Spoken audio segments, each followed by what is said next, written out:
Hey everyone, welcome back to the channel. My name is Cardio Hater, and today I want you guys to start off and imagine waking up and turning into an American. To many in this world, this is a dream, whereas to many others, it's quite unpleasant. Today we'll dive into why Donald Trump hopes to turn Canada into the US 51st state and why Canadians should do everything they can to prevent this from happening.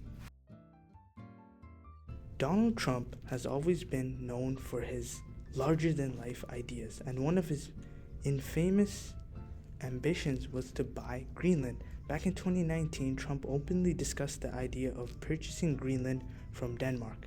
It's nothing new. He saw it as a strategic opportunity of vast, untapped resources, military positioning, and a way to secure US dominance in the Arctic region. Greenland's strategic location and resources made it an attractive target, with over 1.7 million square kilometers of land and untapped mineral wealth. Unfortunately, Denmark wasn't interested, and the idea was quickly shut down. Similarly, Trump has also expressed interest in Panama Canal, another key strategic asset for global trade. The canal handles over 13,000 ships annually, making it a critical choke point for international commerce. While nothing officially ever came out of it, it shows a pattern that Trump thinks big, especially when it comes to land, resources, and strategic control. So how does Canada fit into all this? Well, let's break it down. Canada has some pretty attractive assets: vast oil reserves, fresh water, a stable economy, well, somewhat, and one of the world's safest banking systems. For someone like Trump, who's all about making deals and acquiring assets, Canada could look like a golden opportunity. Canada, with its northern territories and proximity into the Arctic, offers a similar strategic advantage. Of course, none of Trump's past campaigns of taking over another country ever fully went through. Denmark rejected Trump's Greenland proposal outright, and Panama to this day remains fairly independent. But these stories highlight Trump's mindset. He views land, resources, and geopolitical influence as commodities that need to be acquired.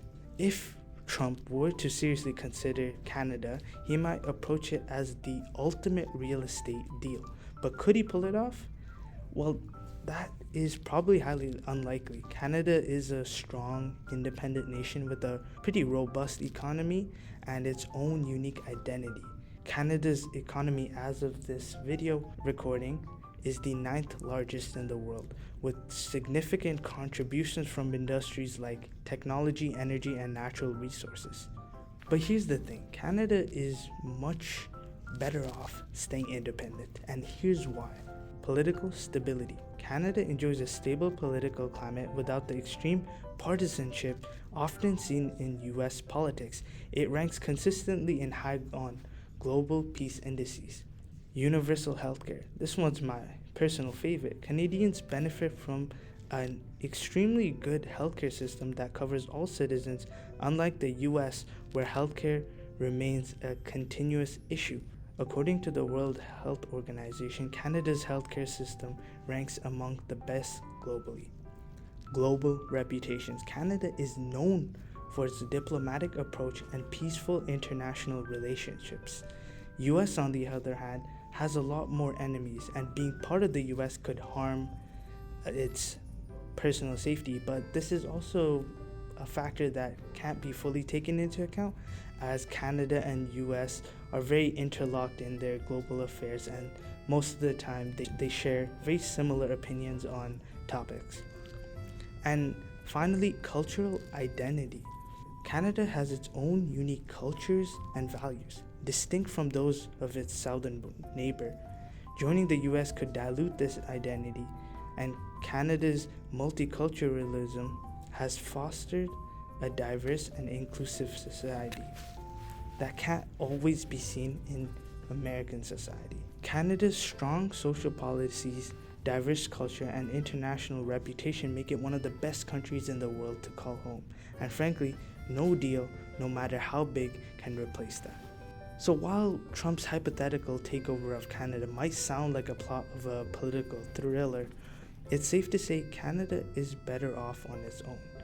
Sure, Trump may have thought big with Greenland and hinted at other ambitious ideas, but Canada's independence ensures it remains one of the most desirable places to live in the world. And for those of you fellow Canadians that wish to be part of the USA, try to consider what it means to be a true Canadian. So, what do you think? Could Trump ever dream of taking over Canada, or is it just another of his wild ideas? Let us know your thoughts in the comments below, and if you enjoyed this video, don't forget to like and subscribe and hit that bell button for more interesting takes on world events. Until next time, thanks for watching.